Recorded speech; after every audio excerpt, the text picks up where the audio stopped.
through the eyes of the megaminds of our time. The diagnosis, a pro analysis.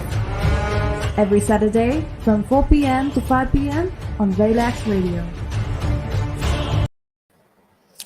Hello and welcome to The Diagnosis, a pro analysis brought to you by Relax Radio, where we try to find solutions for the current crisis, the economic crisis, the financial crisis, the political crisis here in Sri Lanka. Now, I know that you guys are very excited for this episode of The Diagnosis, but before we move on, I want to quickly remind you guys to follow us on all our social media platforms. We're on Facebook, Instagram, TikTok, and Twitter as well. So make sure that you go and follow us on all our social media platforms. And also, reminding you guys about our YouTube page. So if you still haven't subscribed to the YouTube page of Relax Radio, make sure that you go and subscribe to it right and now. That being said, today we have a very special guest with us today. Mr. Amarasekara, hello and welcome to Relax Radio. So, to move on, to begin the program, let's, introduce yourself a bit to the listeners we have in today. Well, that I used to be a public servant right throughout, and I joined the public service in 1970 to the Ministry of Planning and Economic Affairs as a planning officer. Since then, I have been there under various capacities till 1998 and became the Director General Regional Development in the Ministry of Plan Implementation. And then after that, I became the Secretary of Ministry of Fisheries. And since then, I have been working as the Secretary of Ministries for several ministries as the Secretary. And I have worked a long period, that's about 6 years in the Ministry of Highways. Then also after that, as the Secretary to the Prime Minister, Secretary to the Cabinet, and so on. So now, of course, I am retired and at home. You're at home. Actually, a very experienced character you are. So, before we move on to the interview and the questions we have, what do you think about the current situation in Sri Lanka right now, Mr. Amarasekara?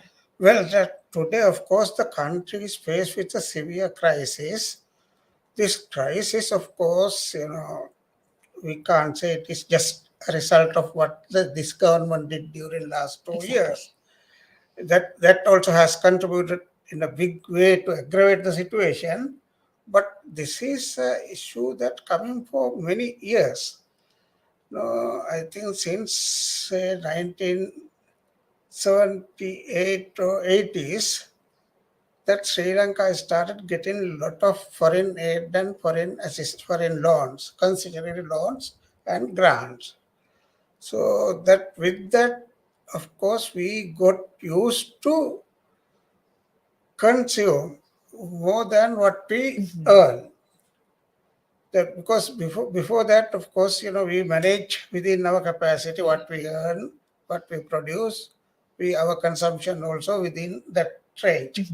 But since the 80s, once we get a lot of foreign aid, foreign assistance, then the foreign exchange situation also improved to a certain extent. With that, balance of trade was met with various grants and loans. So with that, we were able to import all foreign products, and we have forgotten a lot of local products, and we have cultivated some kind of a habit of if you say that something rata or imported, we are very keen, we are very proud to say that okay, it is imported. Even sometimes when we go to a shop, we ask whether it is local or imported. If it is imported, we think it is good. But it is not so. Sometimes imported are much inferior than the local products. But that our people got into some kind of habit to consume more and more imported items, and the local production gradually reduced. Then production base became weak. Even the agriculture sector, we can see, of course, paddy production, thanks to the Mahavali's project, we got paddy production got increased, and we became near self-sufficiency in paddy and rice. But when you look at the other crops like vegetable, fruits, and other things, still we are producing just for the subsistence market. Those have not been commercialized. Our quality is poor. That when the transporting, packing, all these things are in a very low quality, and spoiling is quite high. Exactly. And what you import from all the way from India or Australia looks very good compared to what is produced here. So that people also got used to that. What happened? We did not try to improve the quality of our products. Instead of that, we always tend to import from other countries. What is good in other countries?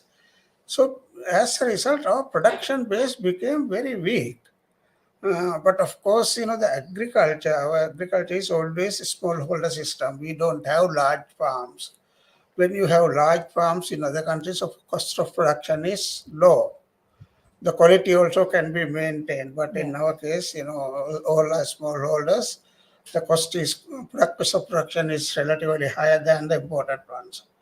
So that is how we started getting used to imported ones. I think earlier that things like when the grain, gram, cowpea, kurakang, all these things we produce locally. We never imported. Exactly. But now we are used to import all Importing them those as well. things. Yeah. So that's one aspect. Then, of course, we used to borrow right throughout. Now that after say 2000, we became, after 2000, 2002, that period, we became a lower middle income country. Once you become a middle income country, we don't get that much of foreign aid and grants, except for few things like education, health, some kind of, poverty alleviation report, that type of things we get some necessary loans. But most of the infrastructure needs, we could not get, concessionary loans for those things when we look for the commercial loans. There are also, we look at easy ways, when you look at commercial loans, even the ADB, World Bank, JICA, they have semi-commercial loans. Those are not very much exploitative, but their conditions are a little bit difficult. The process is long. So then, because of that, we opted to go for these various Exim Bank loans like China or various other countries. It is quick, easy. Yeah. So, that also another mistake I think we have done, because even though the procedure is long, the conditions are higher. We should have gone for ADB and World Bank loans, semi-commercial loans for most of the infrastructure. The reason is that when the ADB or the World Bank gives a loan, they seriously look at the need of the project, cost benefit, and rate of return. Then whether that the borrowing country can repay the loan, those things are they seriously analyze. But when it comes to most of the Exim Bank loans, they don't look at that much. They are quite, I don't find something wrong with them, but they are quite responsive for the recipient's needs. But our mistake is not the borrowing from those sources, but the way we have used those in selection of projects. We have not selected projects where you can get higher rate of return. So, that perhaps, sometimes we have selected projects on political popularity, based on the politician's request. Those are some kind of, projects which are popular. So we have gone for that type of things. We have not looked at seriously rate of return. So that, and also, but when you look at what we have done, of course, that we need the infrastructure. Without infrastructure, country can't develop. But when you come to the infrastructure, everybody knows most of the infrastructure is not producing results quickly. It take time, because infrastructure itself directly do not produce in something, but it support the production in other sectors. If you put up a road, it may help to start agriculture all the industries. Then the income come from that. So it take time. So when we invest for the infrastructure, we should have looked carefully, especially when we borrow, that whether we can repay those loans in due dates. Because from where we are going to get the return, that especially the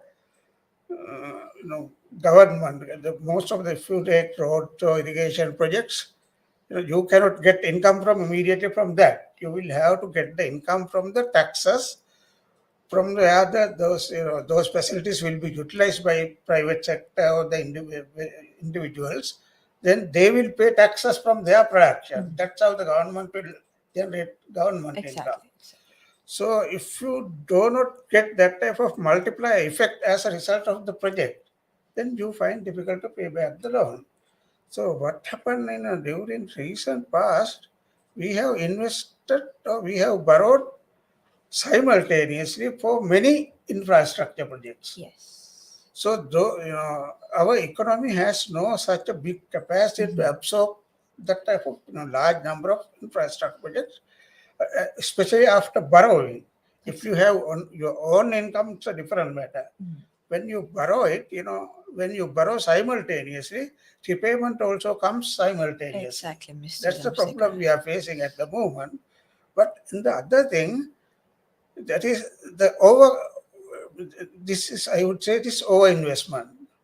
Or because we can investment has to be step by step. Not you should not invest for the next 20 or 50 years at once. Will have to make investment step by step. When you make one investment, let it generate income. Then with that surplus, go for another investment like that. But all of a sudden, we made lot of investment, and for that we borrowed. Now we are during this period, say 2020, still 25. I think we'll have to pay a lot of loans. Those are but from the investment we have made, the income is not generating that quickly. So it may take time that the results of those investment may come in another 10 or 15 years. But we will have to pay the loan now. Yes. That is one people. Other this over investment. Then as I said, over consumption, because we had this foreign aid, foreign grant, then our income of our people got increased and the unemployment rate came down, then the demand went up. So that increased demand also diverted toward the imports, not to the local market.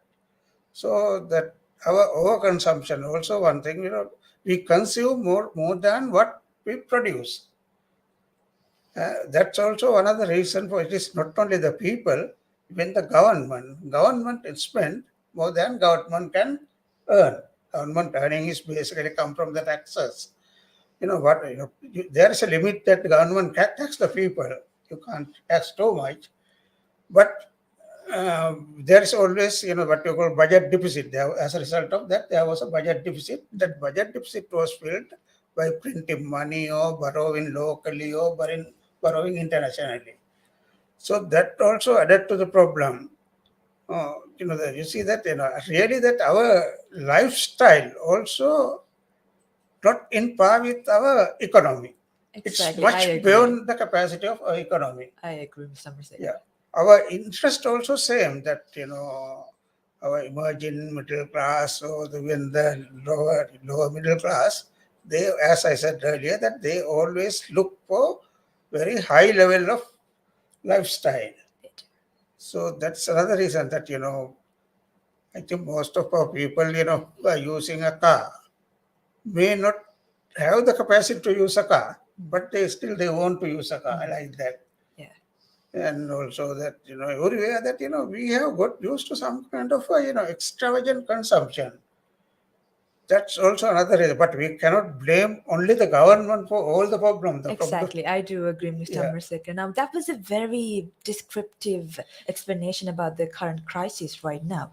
So, I do believe that now, since you are in the development and planning field, that you have, suggestions and proposals for as to how to get out of this current situation, current crisis. What are they? Yeah, this crisis, of course, now this is not an easy task, Exactly. but immediately we need some kind of a contingency plan to overcome this situation, because now we are in trouble. We are in a big serious problem. We cannot import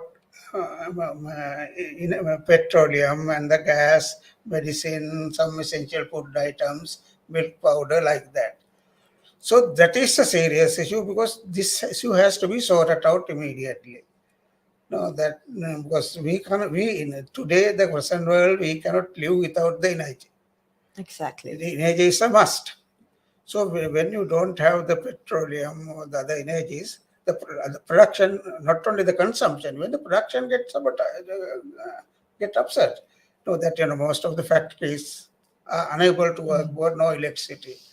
So the industries who are using the gas, they can't do the hotels, restaurants, like that. All the production aspects also get disturbed when there is no energy. And the medicine also a very essential thing that we cannot avoid. Exactly. And certain food items also, whether right or wrong, that people talk a lot about milk food, powdered milk, whether it is right or no, wrong. By by generation to generation, we got used to that. Now we can't stop it all of a sudden. Exactly. So that if we are to stop that, you must have some kind of a plan, about 10-15 year plan to stop it.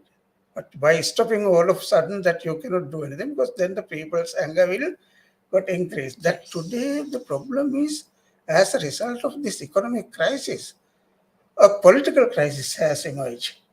So now the issue is that economic crisis somehow can be resolved with hard work, if you can resolve the political crisis. Exactly. I do Yeah. agree. Now that this really it's something like catch 22, that because of the economic crisis, political crisis has come.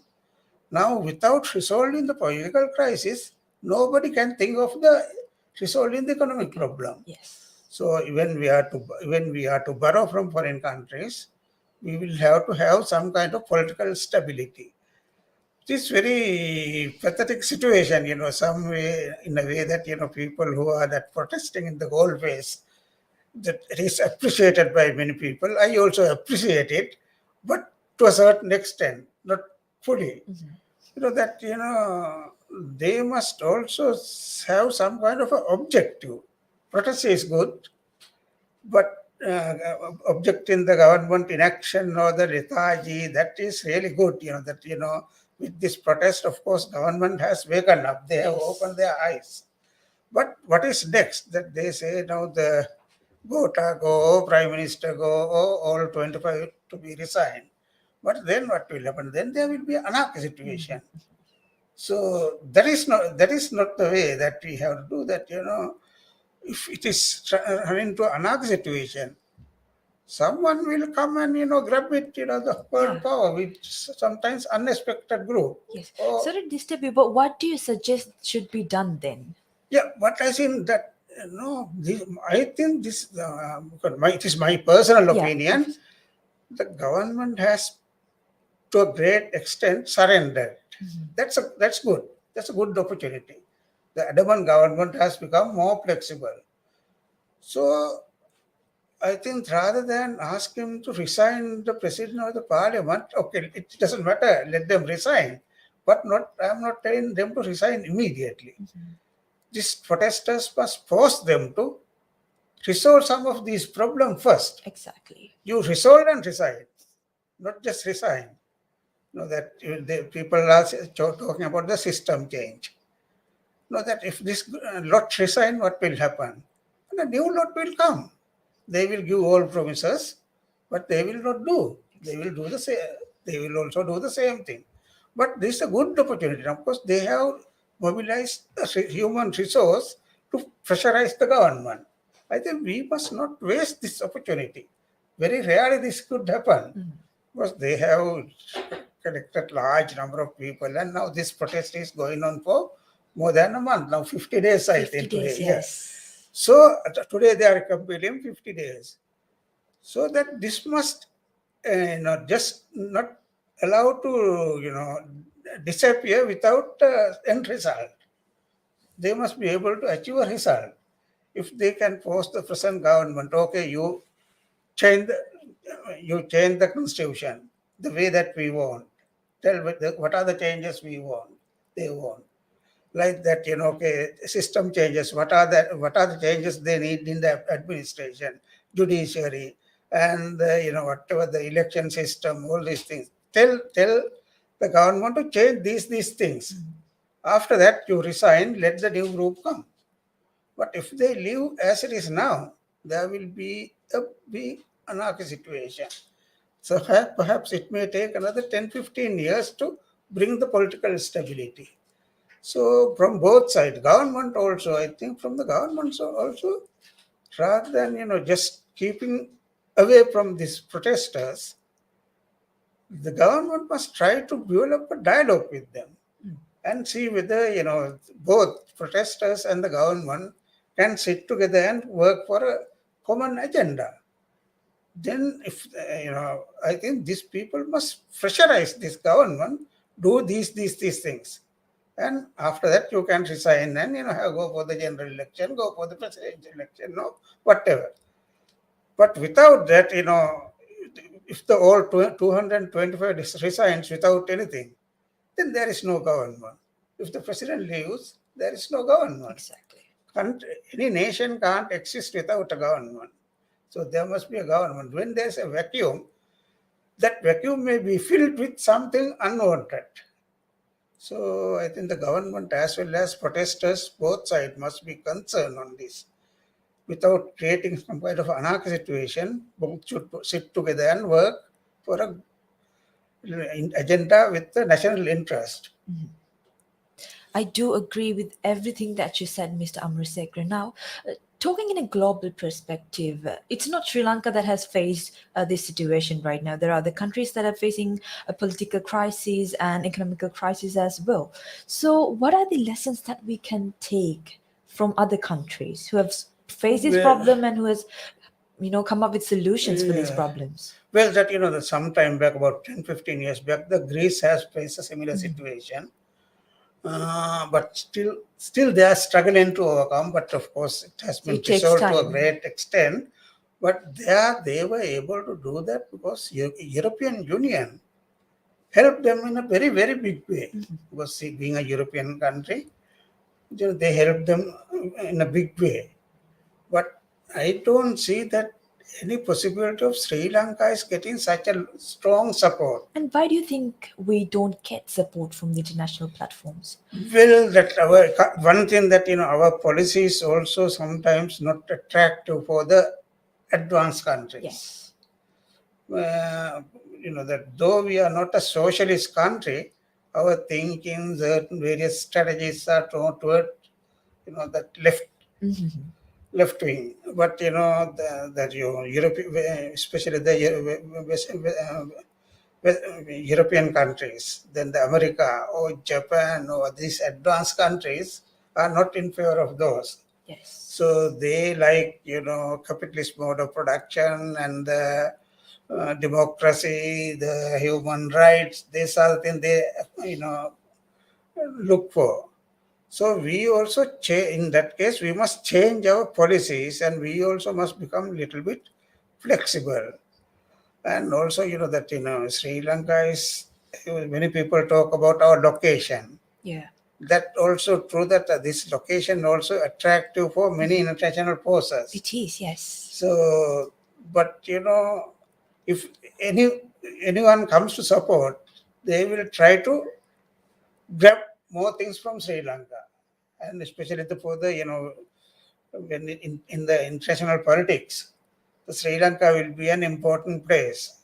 Some people are trying to, fight against China, fight against Russia, like that, So those things are there. That anybody, when the China, India, or America, or Western Europe, they may like to use Sri Lanka to strengthen their international power, international politics. So when they come to help Sri Lanka, each party has their own interest. Unless you satisfy their interest, it is not easy to get something.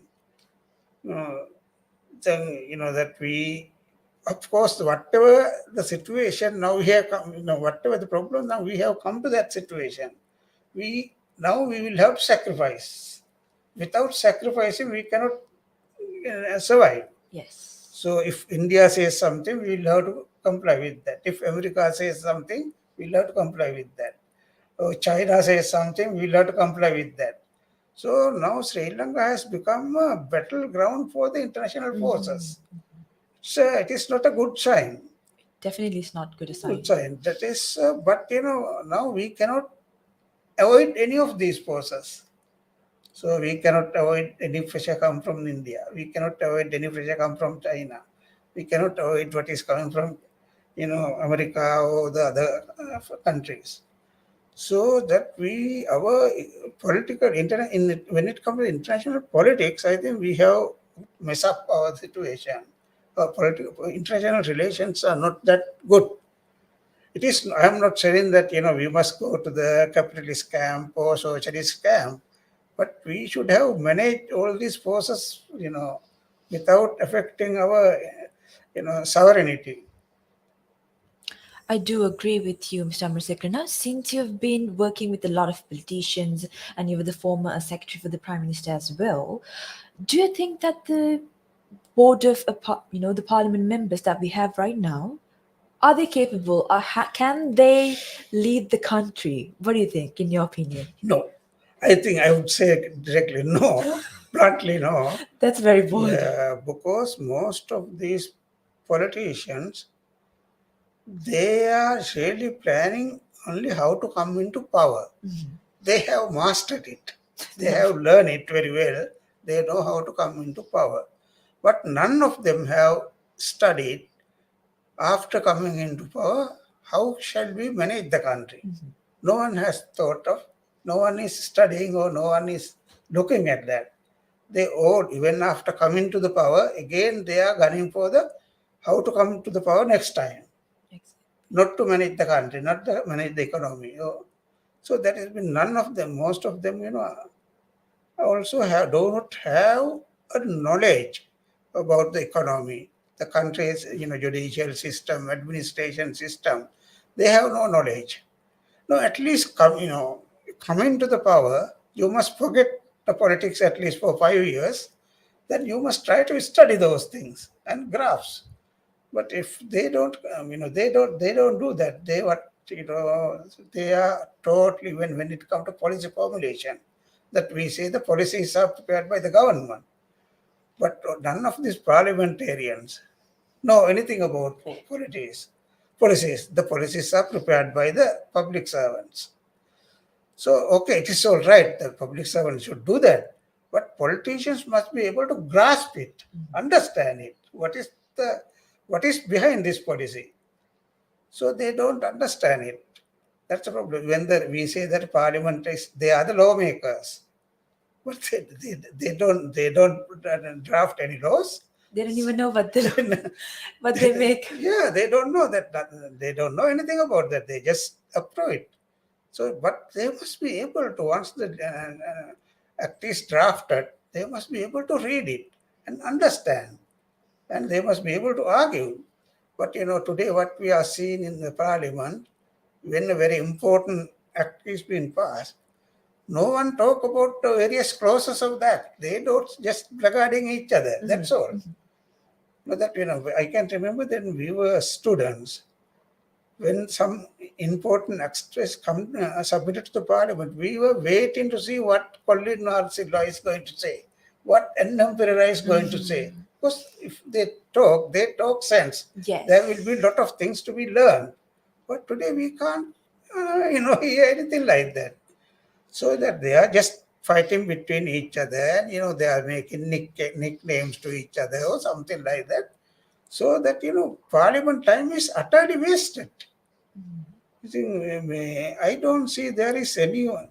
There may be some young people who are coming up, but when you look at the whole lot, I don't think none of them are good for to rule the country. Exactly, Mr. Amarasekara. Now it's very clearly visible due to the current situation that's happening in Sri Lanka as well, that the parliament members, the leaders that the people appoint themselves, that they are not doing what they have to do. Now, with that being said, we have more to talk about, Mr. Amarasekara. But before that, we're moving to a short commercial break. So stay tuned, don't go anywhere. We'll be right back. Through the eyes of the megaminds of our time. The diagnosis. A pro analysis. Every Saturday from 4 p.m. to 5 p.m. on Relax Radio.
Through the eyes of the megaminds of our time. The diagnosis. A pro analysis. Every Saturday from 4 p.m. to 5 p.m. on Relax Radio. Hello and welcome back to the diagnosis brought to you by Relax Radio.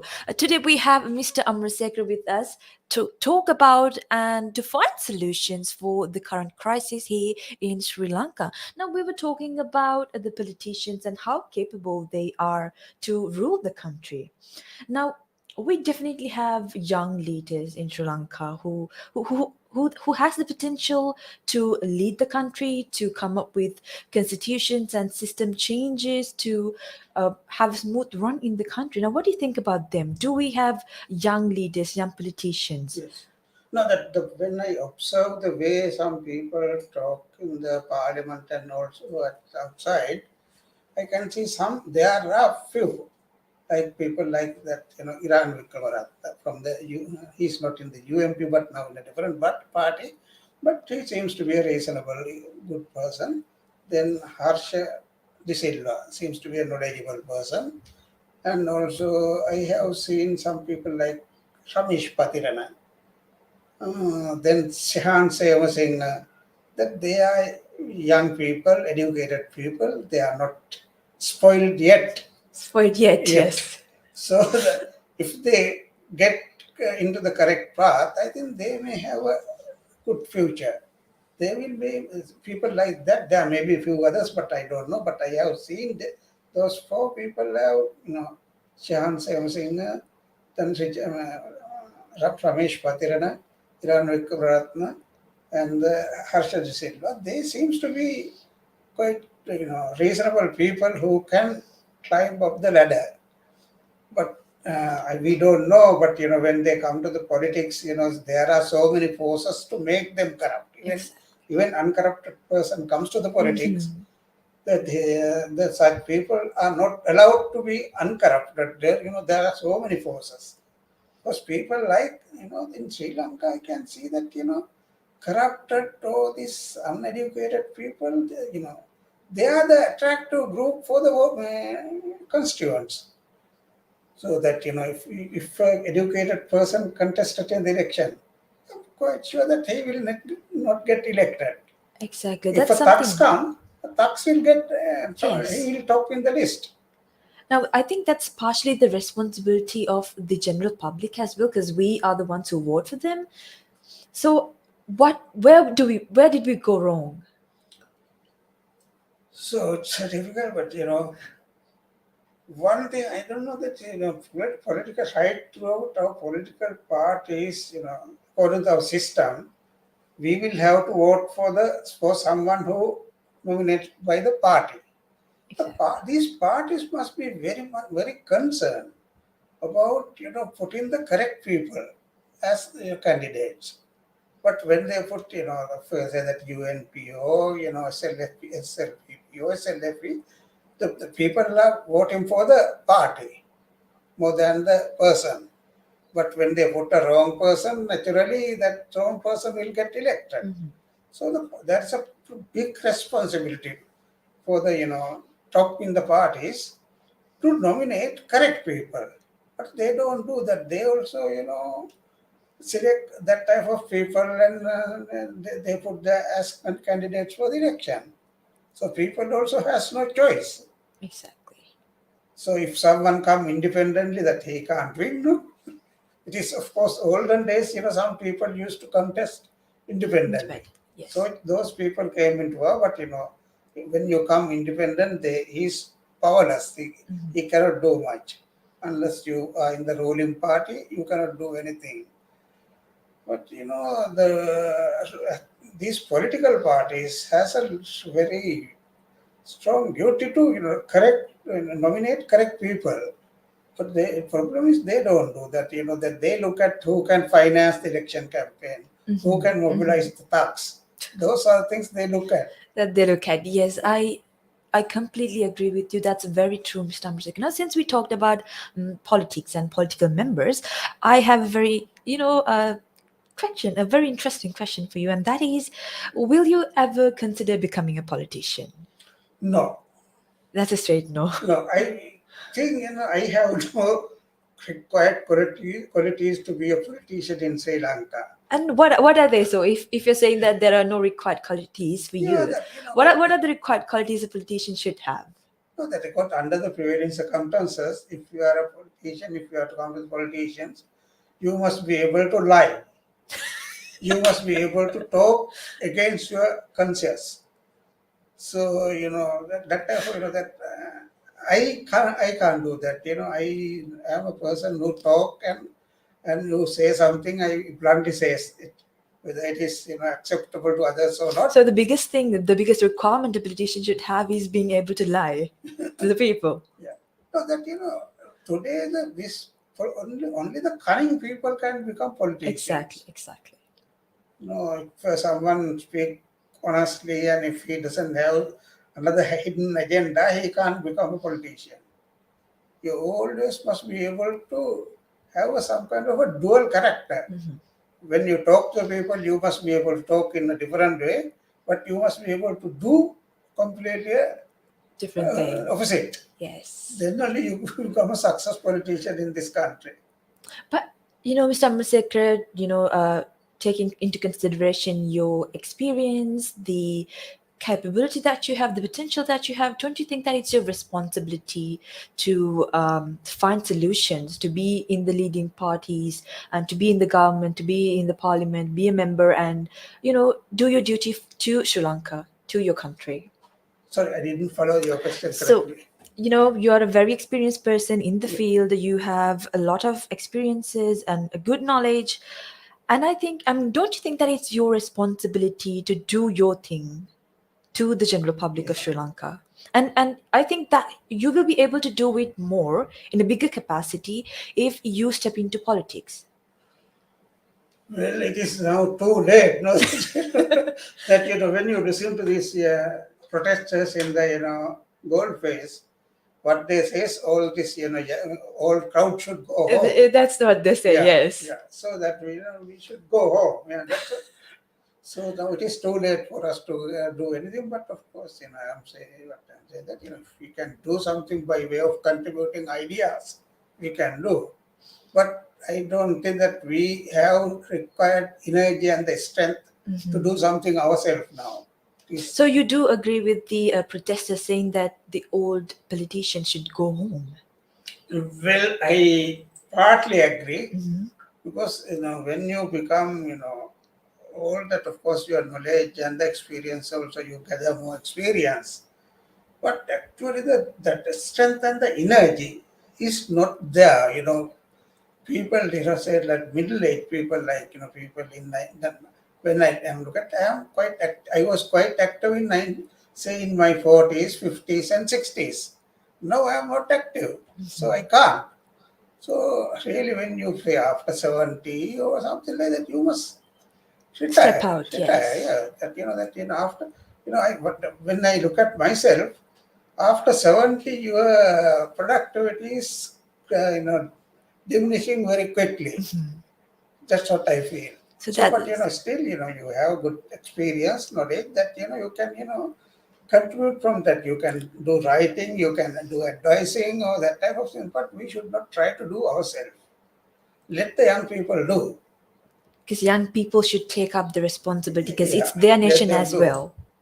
And but what I don't. One thing I don't like here, the age or the sickness of a person is not a reason to be insulted. Exactly, yes. So that I don't like.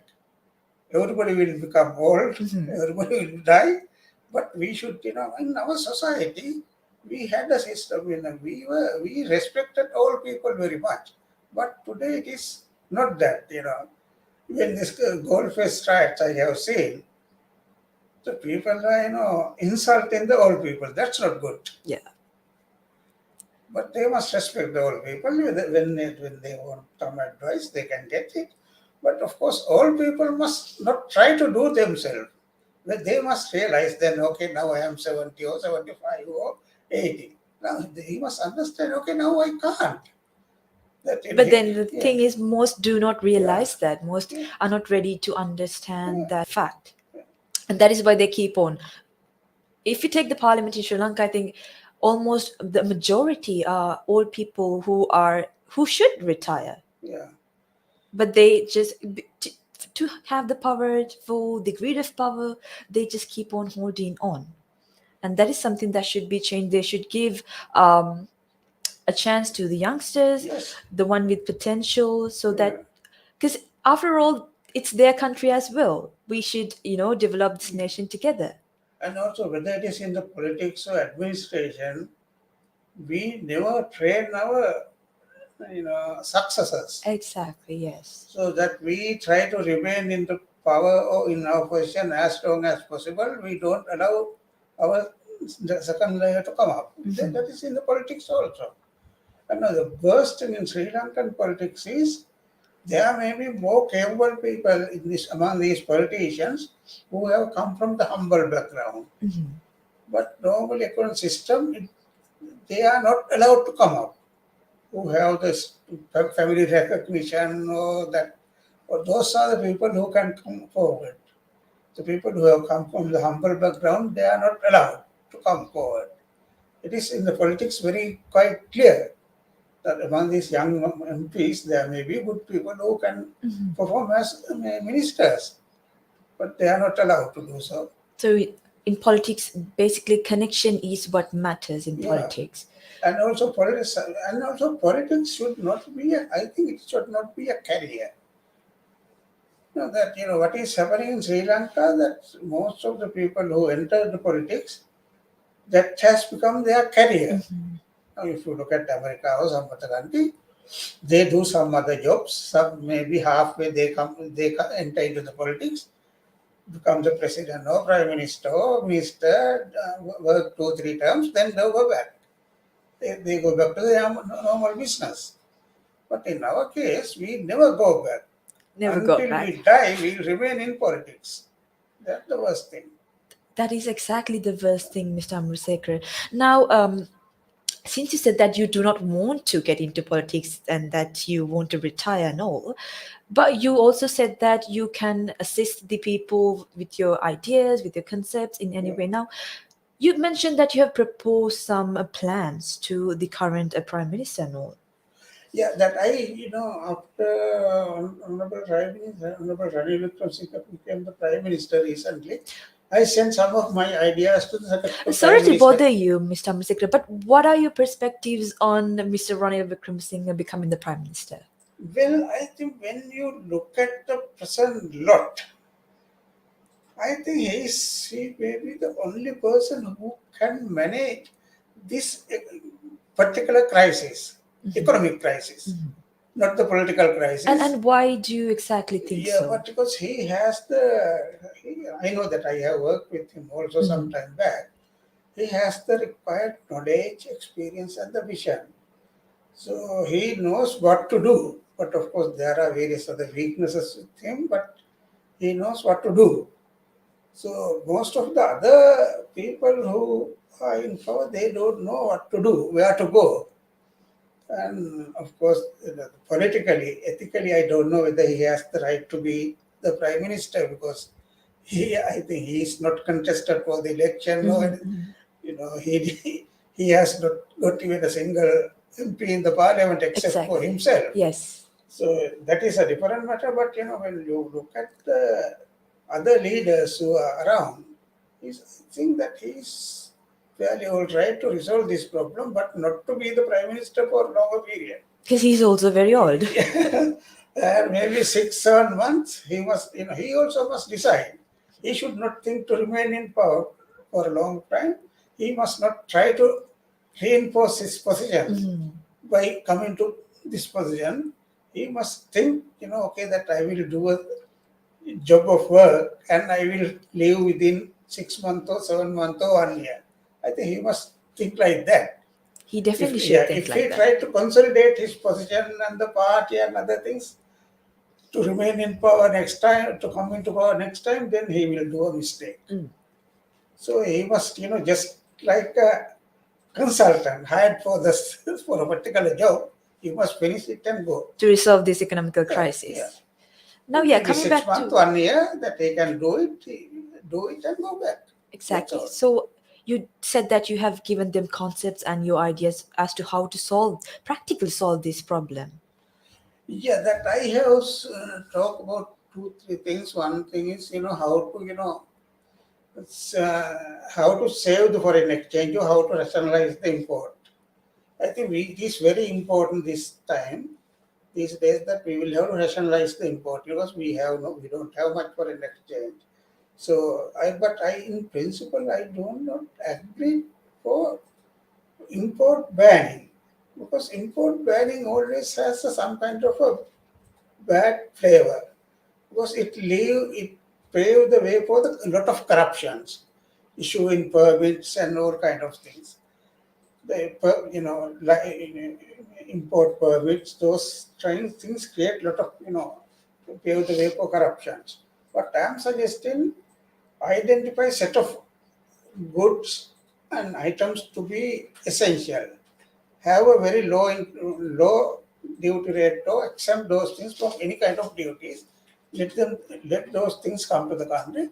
But other items, whatever, have some kind of very high duty rate or a cess. Something like it is it may be some kind of like a punishment, have a very high rate of duty. Then people, there may be some people who at any price who want to buy those things, let them have it. Even then in Sri Lanka, we are promoting tourism. When we are promoting the tourism, if the markets are totally, you know, if you don't have anything in the market, you can't, no tourists will come. Let them have what they want, but at a price. But because when you ban the import, what happened if you go back to 1971? We had banned a lot of items import into the country. But when our local producers, investors, entrepreneurs have never seen what type of things are in the world. Exactly. So, at least to have innovative ideas, you must see what is available in the world. Because until 78, we opened the economy, opened the trade. We have not seen most of the things. So when you look at the research, we knew only that few researchers. But there were digital watches and all these things we have never seen. So even the entrepreneurs did not have any idea about those things. Even when you take clothes, various designs, all these things, we did not have any idea. We used to produce only conventionally what I have seen long ago. Exactly. But let those things come, but at a price. So then those things are available.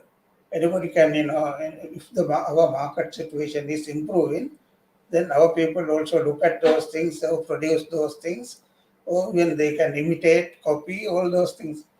But I think import banning is a very bad thing because it paved the way for various corruptions. And what we must economize the foreign exchange, what is available, and we must look at how best we can encourage the exchange earning.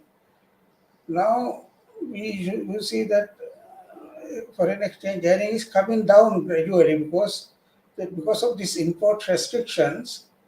People can't import raw material. As a result, they can't export. So this coming to a vicious circle. So that type of somehow at least available foreign exchange, we must rationalize, we must prioritize how it could be used. I think we must give high priority for import of the fuel, then medicine, essential food items, and raw material. So whatever the available meager resources, we will have to use for that purpose. Then other problem I can see now, when without raw material we cannot produce for the export market. Certain areas we have captured export market for certain products. If we cannot fulfill those demands or the orders coming from international market, what will happen? We will lose that market. So those countries, those buyers, they will look for some other countries. Now, when the government tries, I'm sure, if we cannot fulfill the government, our government supplies, the quotas, what is demanded, those market opportunities may capture by Bangladesh or someone else. When the tourism same, if we cannot cater the needs of tourists, Maldives will capture our opportunity, no doubt.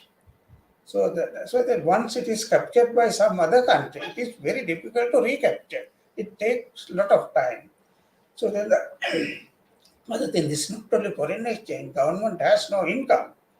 Now we must look at again how best we can increase the government income. That the present government, of course, did the very wrong thing that by reduction the income tax and the VAT. I think we will have to reintroduce it without any delay. It has to be reintroduced immediately. Of course, in income tax, there are many people who can pay income tax, but they are not paying income tax because almost all the income tax files have been closed. But and also tax base has to be expanded. We must identify more and more taxpayers because we have appointed large number of these graduates. to the divisional secretariats. They don't have much work. Why don't we use them to identify good taxpayers? They are in the field, they are in the villages, and also they are in towns everywhere. They can identify who are the taxpayers and who should pay the tax. In Grama Niladharis and various, there are so many officers at the Yeah. village level. By using them, we can identify the potential taxpayers and widen the tax base. Then, income, that today this tax collection, like excise duty, uh, then excise duty, then custom duty, those there are a lot of leakages. We have not properly, we are not collecting the income tax properly. We are not collecting the excise duty properly. We are not collecting the import duties properly. We just allow anybody to do anything. That when that in the airport, there is a certain allowance for who are coming from abroad to they can buy duty free Yeah. items. But no one is monitoring those things. Anybody can buy anything. I have seen, no one is monitoring. There is no, when you go for 2 weeks or one day, when they come back, they buy a lot of things from the duty shop. Those have to be prevented. Yes, Mr. Amarasekara. Now, we've actually come to the end of our program. But before we wind things up, what do you have to say to the general public of Sri Lanka? What should they do right now? We are facing a grave economical crisis at the moment. How should they act? What can they do by themselves to get out of this solution? But I would say that, that we are used to blame for the government for everything. So that is not the correct way. I think this is only in Sri Lanka I have seen people expect everything from government. Even for that, their food, cloth, house, everything they expect from the government. It is not correct. The people must do their part. Everybody must work.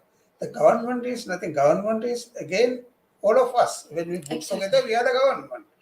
Unless we work, unless we do our part, our duty, the government will not be able to do something. When we go to a workplace, we don't work hard. We just waste our time. When the government, when you come to the government servants, when government officers are overstaffed, so that okay, it's all right, they have, government has given a job for them with some good intention, but they must try to do something, some work. At least then we must do some work to the satisfaction of service recipient, without allowing them to waste their time. If someone come to get a service, we must be able to do it quickly. Since we have a large number, we must be able to do it double quick time. But today it is not happening. People are very slow. Because there are a lot of people, everybody is passing their responsibility to each other, and works are getting delayed. And the ordinary citizens also, I think they must fulfill their part. They must work hard. They also, when it come to this, these days, we have some problem of, say gas or oil, all these things. But we also must learn how to economize. We still, even today, I think that, you see the petrol is a problem. But when to bring a small thing, we burn our petrol and use our car to buy when a loaf of bread. We just Exactly. start the car and run to the shop. But that's a just small distance where you can walk or where you can go by a foot cycle. But we don't do that. Even for that, we are using this in Sri Lanka.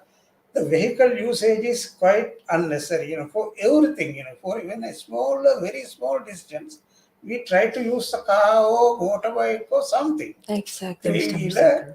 something, that we don't want to hope even 100 yards. Exactly, Mr. Amarasekara. Now, I think that is very true, and people should be responsible of their actions as well. Because if we are, responsible, and if we're doing our part together, I think we can definitely get out of this situation. Now, that being said, we've actually come to the end of the program, and I would like to make this moment to thank you, Mr. Amarasekara. Thank you for giving your precious time for us and actually, educating us in ways more than one. I'm pretty sure that we all learned a lot of things from you today. You briefed everything very clearly, and I learned a lot as well personally. So, once again, thank you, Mr. Amarasekar, for joining with the diagnosis with us today. Thank you very much, giving me an opportunity to talk to you. Thank you, Mr. Amarasekar. So, that being said, we have come to the end of our program. This is the diagnosis, a pro analysis where we try to find solutions for the economical crisis, the crisis that's happening in Sri Lanka. With that being said, this is your host, Mika Thompson, signing off for the day in hopes to meet you guys next week. Same time, same day. Through the eyes of the megaminds of our time. The diagnosis. A pro analysis. Every Saturday from 4 p.m. to 5 p.m. on Relax Radio.